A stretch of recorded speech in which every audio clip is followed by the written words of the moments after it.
A few weeks ago, I did a mountain bike repair video whereby I replaced the front brake calipers, but I failed to do that on the rear because the brake disc was too big for those calipers. So today I've bought these brand new brake pads that will fit very perfectly on my mountain bike. Brake caliper that failed to fit into my bike. That's why today I bought these two new brake pads that I bought on Jumia.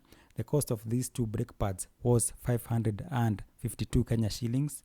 This is around, I think, $4.5 US, and they come as a pair. So in total, they are 4 pieces, 4 brand new brake pads.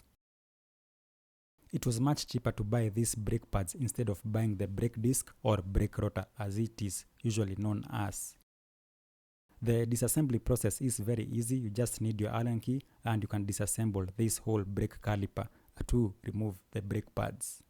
One thing that I noticed is that these brand new brake pads didn't come with this spring, so don't lose this spring if you're doing this on your own. So reassembly is also very easy. You just slot them in the right place, you place the spring, you place the other rotor in the other piece, and then you just combine them together and then you screw them together. It's very easy.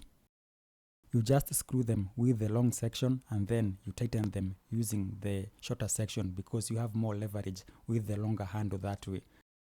Just make sure you don't over tighten them because these calipers are made of aluminium and you don't want to strip those threads. So you just slot them in the correct place. At this point, you're supposed to hold the brake lever so that you can center the calipers and then you tighten the nuts that hold them to the bike. It's very easy. To tighten the brakes, you just need to adjust this nut at the back over here. It's my first time doing this and I didn't have any problems. At the end of it all, I have a brand new caliper for the rear wheel. I still have the old caliper for the front wheel. I have some screws and washers.